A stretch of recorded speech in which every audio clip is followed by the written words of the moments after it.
There seems to be a set of anime characters where, once popular, they get flanderized into one-note characters that fans impart their own desires on without acknowledging their nuances. Asuka is turned into the pinnacle of tsundere, Makima is turned into the dami mommy that everybody wants, Tomoko is the pinnacle girl failure in the anime community despite actually changing in the manga, and Misaki from Welcome to the NHK is turned into the angel that can fix you and get you out of your darkest moments. Now I know that this is just fans being fans and loving the character, but only thinking of these characters, such as Misaki in this narrow view, really disregards the themes of such works, such as Welcome to the NHK. There's a plethora of fan art and people exclaiming their love for Misaki, putting her on a pedestal of angelic goodness, one that in my opinion undermines her nuance within the story. To get the basic premise of Welcome to the NHK out of the way, we have a hikikomori named Sato who is a NEET. He's easily obsessed with fixations, easily manipulated, puts blames on others, and all around someone who is stuck in a cycle of complacency, where every 10 steps forward causes him to tumble all the way back to where he was, and sometimes roll 20 steps back. On a fateful day, he meets Misaki, who says that she'll cure him of his hikikomori ways.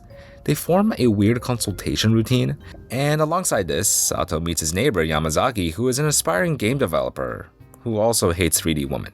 Sato goes through many avenues to try to bring something meaningful to his life, which ends up with him doing, this, as well as trying to write a video game script, going to a video game school and getting paranoid and anxious, lying to his mom about getting a girlfriend, almost dying by being in an unintentional suicide pact, getting into a pyramid scheme, getting his allowance cut, almost die, actually work for once, and save Misaki from killing herself. Yeah, Sato had it rough. But there's someone that we don't really talk about, and that's Misaki. You see, Misaki isn't the perfect angel that she wants you to believe, and it's shown explicitly where the cracks form. 미사키짱, 또 좋아했어요, 미사키짱. 미사키짱 잘 있어요. One of the first things out of many that Misaki forces Sato to do is to sign a contract. This contract is coercive and gives a far-fetched promise that will fix his hikikomori ways.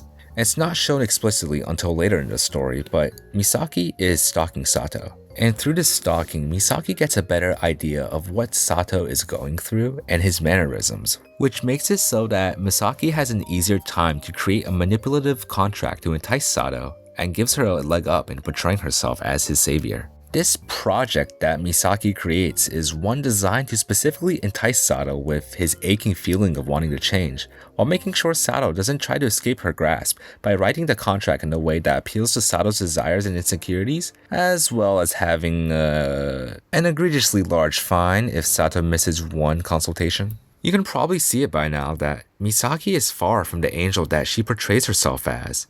But in Sato's eyes, she is nothing but the potential savior of his situation, which is why he entertains the idea, which is where Misaki wants him to be. These consulting sessions, from an outsider perspective, are generally not what people would consider good therapy, and is kind of akin to that one teacher we all had that would just read off of slides and get surprised when people justifiably have questions. While Misaki is quite manipulative, she is also fairly naive about what other people need in their life. This is a big flaw of Misaki, where she doesn't really understand the troubles that others face and, more importantly, herself. Misaki wants attention, but not in an attention-seeking internet influencer Logan Paul kind of way, but a sort of validation that she herself deserves to live in this world. Now, why would she think that about herself?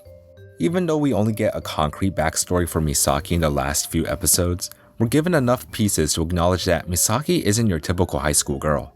For the few scenes that we have of Misaki interacting with others that aren't Sato, she's more on the unassertive side. While with Sato, she positions herself in a caretaker role, someone who understands Sato's troubles and can give him a shoulder to rely on. Like the time Sato had to fake having a girlfriend when his mom announced that she was coming to town. Misaki sees something in Sato, something that draws her to do these actions for him. Some of it are the positives, like how, all in all, despite how Sato says and acts abrasive, he's someone that'll still listen to Misaki, listen to what she has to say, and spend time with her. Sometimes begrudgingly, but at times earnest as well. Unfortunately, he's also very easy to manipulate. During the arc where Sato gets wrapped up in a group suicide attempt, and after getting his dreams of living out life with his senpai crushed, Sato is just ready to end it all. When Misaki, through the loudspeaker, explicitly tells Sato what she thinks of him, and more introspectively, what she thinks of herself. 私よりよっぽどクズなゴミ人間だもの。野良犬より惨めな貧窮だもの。 Misaki is afraid of losing Sato, as by losing Sato, it means that she'll be alone.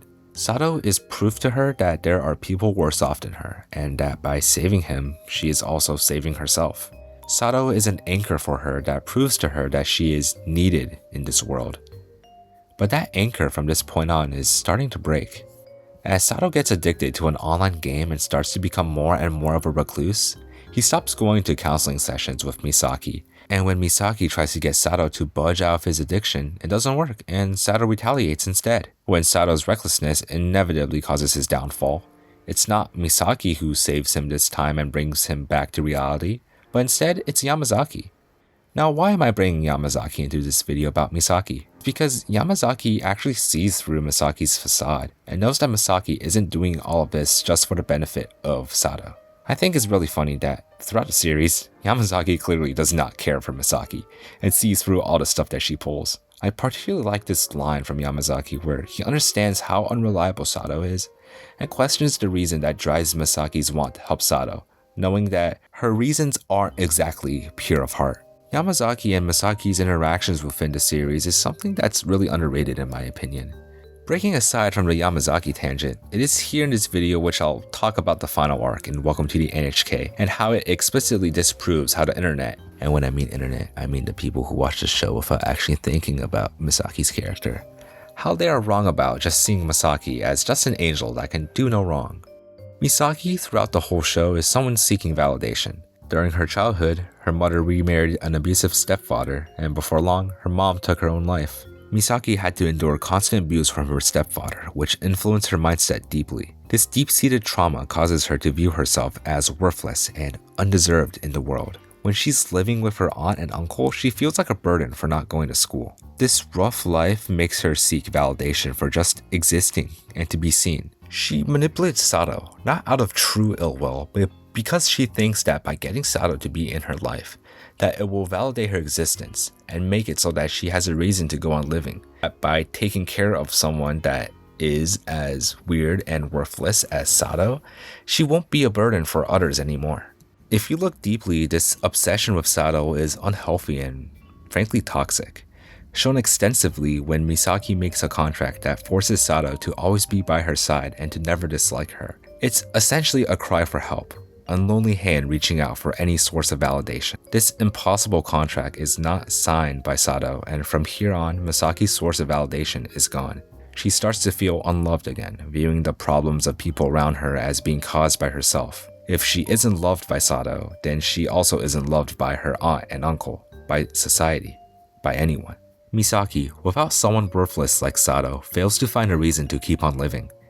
Misaki's low self-esteem and feeling of being an inconvenience are the root causes of making her seek validation, even through means of manipulation, and trying to be someone that she is not. And when that fails, her world crumbles. Thankfully, in the end, Misaki is saved from this unhealthy mindset with another one. Sato pins the cause of her suffering on the NHK conspiracy, giving her a new path. Sato gives her a coping mechanism for her misfortunes, which is still an unhealthy way to process trauma, but it gets Misaki out of her previous toxic headspace. At the end of the show, Misaki's past traumas and her fixations on Sato don't get solved, but for now, her personal image of herself is improved. Even if it was only one step forward, it is still one step forward. Misaki as a character is one that puts on masks to try and seem normal, but she is far from it. She wants to be noticed, and when her connection isn't reciprocated, she falls into a dark spiral of self-hatred, one that is too real for many people.